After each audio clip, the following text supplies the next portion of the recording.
అనుమానాలు రైజ్ చేస్తున్నాయి. అందులో భాగంగా బ్రదర్ విజయప్రసాద్ రెడ్డి ఈ ఇన్సిడెంట్ జరిగినప్పటి నుంచి ఇప్పటి వరకు కూడా ప్రతి ఒక్క ఇన్సిడెంట్ని కూడా ఆయన మానిటర్ చేస్తున్నారు. ప్రవీణ్ పగడాల ఎక్కడైతే చనిపోయారో అక్కడ స్పాట్కి వెళ్ళి వచ్చారు. ఆ తర్వాత హాస్పిటల్కి తరలించిన తర్వాత పోస్ట్ మార్టం కంప్లీట్ అయ్యి ఆయన భౌతికాయాన్ని హైదరాబాద్ తరలించే వరకు అన్నీ దగ్గరుండి చూసుకున్నారు ఆ బ్రదర్ విజయప్రసాద్. సో మరి కాసేపట్లో ఆయన మనతో పాటు జాయిన్ అవుతున్నారు. జాయిన్ అయిన తర్వాత ఆయన్ని కొన్ని అనుమానాలు ఆయన కూడా రైజ్ చేశారు మొదటి నుంచి కూడా. ఎందుకంటే స్పాట్కి వెళ్ళి వచ్చిన తర్వాత ప్రవీణ్ పగడాల మృతదేహాన్ని అక్కడ చూసిన తర్వాత బ్రదర్ విజయప్రసాద్ రెడ్డి కొన్ని డౌట్స్ని రైజ్ చేశారు. ఎందుకు అంటే ఆ తర్వాతే అవే డౌట్స్ని అటు క్రైస్తవ సంఘాలకు సంబంధించిన నాయకులు కావచ్చు, నిన్న సికింద్రాబాద్లో బాప్టిస్ట్ చర్చిలో ఆయన భౌతికాయాన్ని ఉంచినప్పుడు అక్కడికి వచ్చిన జనం కావచ్చు, ప్రతి ఒక్కరూ కూడా అదే రకమైన సందేహాలు లేవనెత్తుతూ ఉన్నారు. ఇందులో ఒకటి కాదు రెండు కాదు పదుల సంఖ్యలో ఈ అనుమానాలు వస్తూ ఉన్నాయి.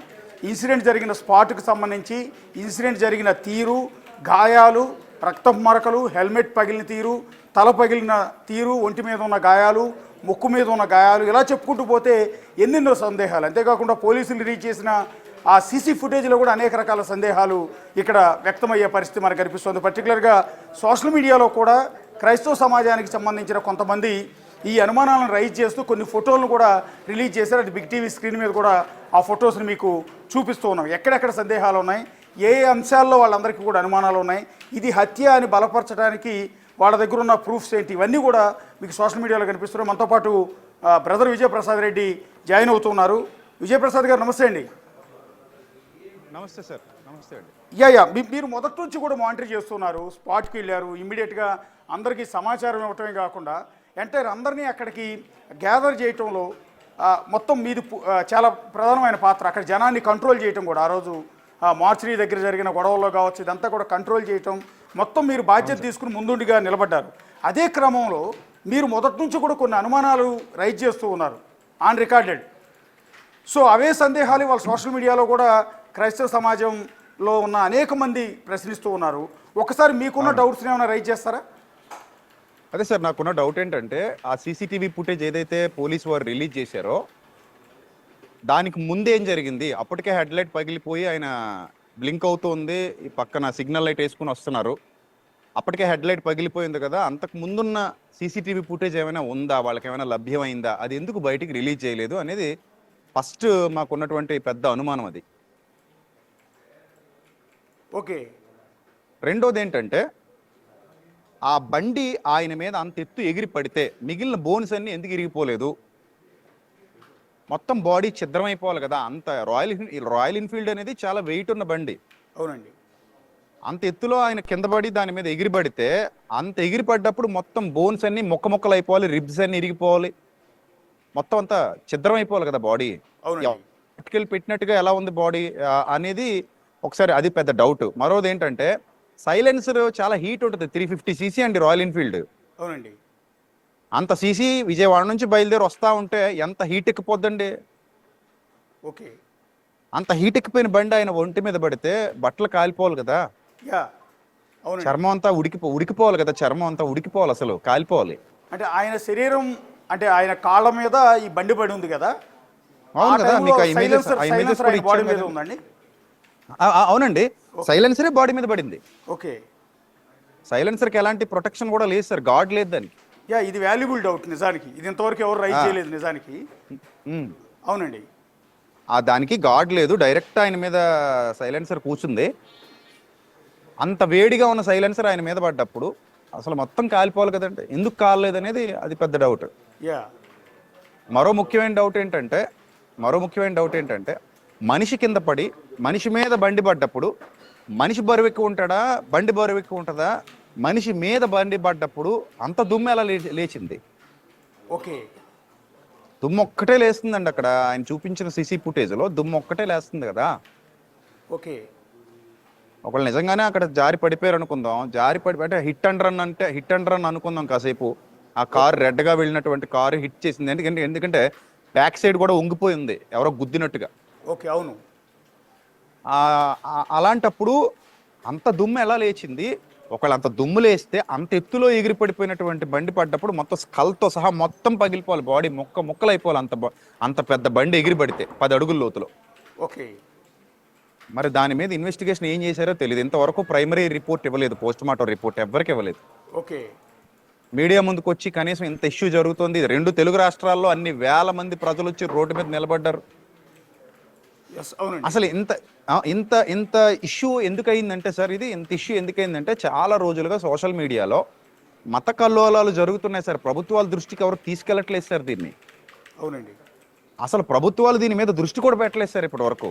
అవునండి. చాలా దారుణం అశోక్ గారు ఇది. ఎందుకంటే సోషల్ మీడియాలో యూట్యూబ్ ఛానల్స్ పెట్టుకొని ఎవరి ఇష్టం వచ్చినట్టు వాళ్ళు ప్రతిరోజు ఇదే పనిగా బతుకుతున్న వాళ్ళు ఉన్నారు సార్. కొన్ని ఛానల్స్ ఉన్నాయి ఇదే పని మీద బతుకుతున్నాయి అవి. ఒక వీడియో ఈ అంశం మీద, సోషల్ మీడియా అంశం మీద మీది ఒక వీడియో నేను చూశానండి. ఆ వీడియోలో మీరు చాలా ఎంత బాగా చెప్పారంటే, ఒక మతంలో కొనసాగుతున్న వాళ్ళు ఇంకొక మతం గురించి కించపరిచేలా కానీ, బూతులు మాట్లాడటం కానీ, ఆ దేవుళ్ళని తిట్టడం కానీ, ఆయా మతాలకు సంబంధించిన దేవుడు కావచ్చు, అల్లా కావచ్చు, జీసస్ కావచ్చు, ఎవరినైనా సరే దూషించడం అనేది చేసి అతి కిరాతకమైన తప్పు అని మీరు ఒక వీడియోలో చెప్పారు. నిజంగా అది అవునండి, అద్భుతం. చాలా రోజులుగా చెప్తున్నాను సార్ అది. కానీ దీన్ని గవర్నమెంట్ కూడా కొంత మానిటర్ చేస్తున్నట్టు అనిపించట్లేదండి. ఈ రకంగా మతాలకు సంబంధించిన అంశం అనేది చాలా చాలా సెన్సిటివ్.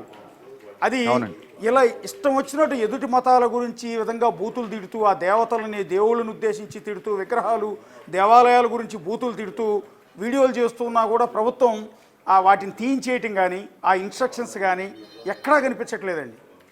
అవునండి. ఇప్పుడండి ముఖ్యంగానండి క్రైస్తవ్యం అనేసరికి చాలా చులకనగా పోస్టులు పెట్టేవాళ్ళు చాలా మంది ఉన్నారు సార్. అవును, అవును. క్రిస్మస్ దగ్గరకు వచ్చేసరికి మరియమ్మను దూషిస్తూ పోస్టులు పెడతారు. అవునండి. యేసుక్రీస్తుని దూషిస్తూ పోస్టులు పెడతారు. అవును. సో అలా కొందరు వ్యక్తులు సార్, అందరూ కాదు, చాలా మంది, అన్ని మతాల్లో చాలా మంది మంచోళ్ళు ఉన్నారు. అవును. కొంతమంది చీడ పురుగులు కూడా ఉన్నారు, అన్ని మతాల్లో ఉన్నారు అలాంటి వాళ్ళు. అవునండి.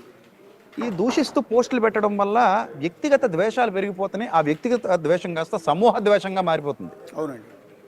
అప్పుడు మనం ఈ సమూహ ద్వేషాలు పెరిగిపోతే రేపు పొద్దున మన పిల్లలు స్కూళ్ళలో ఎలా చదువుకోవాలి, మన పిల్లలు ఒకరితో ఒకరు సామరస్యంగా ఎలా ఉండాలి, ఇలాంటి భారతదేశం మనకి ఎందుకండి? భిన్నత్వంలో ఏకత్వం కలిగిన భారతదేశం మనకు కావాలి. అందరినీ సహృదయంతో కలుపుకుపోయే భారతదేశం మనకు కావాలి. ప్రేమతో కూడుకున్న భారతదేశం మనకు కావాలి. ఈ కొట్లాటలు గొడవలు ఇవి కాదు కదండి. అవును. ఇప్పుడు ఏం జరుగుతుందంటే సార్, ఇప్పుడు ప్రవీణ్ పగడాల గారు చనిపోయిన తర్వాత ఆయన మరణం గురించి కూడా చాలా హేళనగా, చాలా చులకనగా సార్ ఒక ఆవిడ నిజంగా సార్, ఒక ఆవిడ పేరు తెలిసి సార్ నాకు, ఒక ఆవిడ ఏమంటుందంటే పగడాలు పగిలిందా అంటూ పాట పాడుతుంది సార్ ఆవిడ. చూశానండి. రాధా మనోహర్ దాస్ గారి శిష్యురాలట సార్ ఆవిడ. ఎక్కడో వైజాగ్ బహుశా అటు ఏమో తెలీదండి. వైజాగ్ రాధా మనోహర్ దాస్ అనే వ్యక్తి యొక్క శిష్యురాలట ఆవిడ. అవును. ఆవిడే చెప్పుకుందట, మా గురుగారు అని చెప్పుకుంటుందట వీడియోలో. నాకు ఆవిడ ఎవరో కూడా తెలీదు. అవునండి. సో ఆవిడ నా గురించి కూడా ఏవో 2-3 వీడియోలు మాట్లాడి పెట్టిందట. ఆవిడ ఎవరో కూడా నాకు తెలియదు. అవునండి, చూశాను. అది నిజంగా తప్పు. అది ఇక్కడ స్వయం నిగ్రహం కావాలి, స్వయం నియంత్రణ కావాలి ఇలాంటి అంశాల్లో. కనీసం ఏమండి కొన్ని విషయాలు మనకు మాట్లాడడం సార్, గ్రంథాల్లో ఉన్న విషయాలు. అవును, మనోభావాలు దెబ్బతింటాయి, వాళ్ళని బాధ పెట్టకూడదని కొన్ని తెలిసినా కూడా మాట్లాడకూడదు సార్. అది సంస్కారం అది. అవునండి. ఇప్పుడు కొన్ని విషయాలు ఉంటాయి, ఆ రోజుల్లో ఆ కాలంలో అలా రాసి ఉండొచ్చు, లేదా ఆనాటి సంభవాలు, ఆనాటి సమకాలీన సమాజం అలా ఉండుండొచ్చు. అవునండి. అవి ఇప్పుడు యాప్ట్ అయ్యేవి కావు కొన్ని.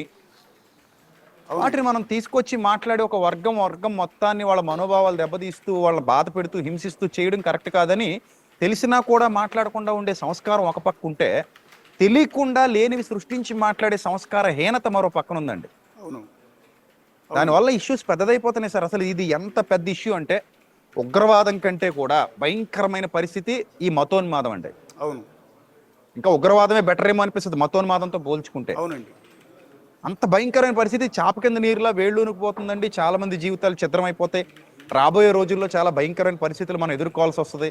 అసలైన సమస్యల మీద పోరాటం మానేసి ఇలాంటి చిల్లర విషయాలకు మనుషులు అడాప్ట్ అయిపోతున్నారు. రోజు ఇదే పెంట కూడా. మీరు యూట్యూబ్కి వెళ్ళి చూడండి, ఫేస్బుక్ చూడండి, వాట్సాప్ చూడండి, రోజు ఇవే గొడవలు. ఒకప్పుడు యూట్యూబ్ లేని కాలంలో చాలా స్వయం నియంత్రణతో ఉండేవాళ్ళు అండి. ఇతర దేవుళ్ళ గురించి, లేకపోతే జీసస్ గురించి హిందువులు కానీ, లేకపోతే అల్లా గురించి హిందువులు కానీ, లేకపోతే హిందూ దేవుళ్ళ గురించి క్రిస్టియన్స్ కానీ, ముస్లిమ్స్ కానీ, ఇట్లా ఎక్కడ కూడా విమర్శించే వాళ్ళు 1% కూడా ఉండేవాళ్ళు కాదండి. మీరు అన్నట్టు ఈ మధ్య కాలంలో విపరీతం అయిపోతుంది. ఇక రెండోది విమర్శ అంటే సార్ ఇక్కడ ఈ కేసులో మనం అనుమానాల గురించి మాట్లాడుతున్నాం. ఇందులో ఫస్ట్ ఆఫ్ ఆల్ మాకు వస్తున్న ఒక ముఖ్యమైన డౌట్ ఏంటంటే అండి, రామ్మోహన్ అనే వ్యక్తితో లాస్ట్ కాల్ ప్రవీణ్ పగడాల గారు మాట్లాడినట్టుగా కొంత సమాచారం వచ్చింది. ఎవరండి ఆ రామ్మోహన్? అసలు ఆయన ఫస్ట్ స్పాట్కి వెళ్ళింది కూడా ఆయనే అని చెప్తూ ఉన్నారు. రామ్మోహన్ అనే ఆయన ప్రవీణ్ గారి కోఆర్డినేటర్ అండి, ఇక్కడే ఉంటారు. ఓకే.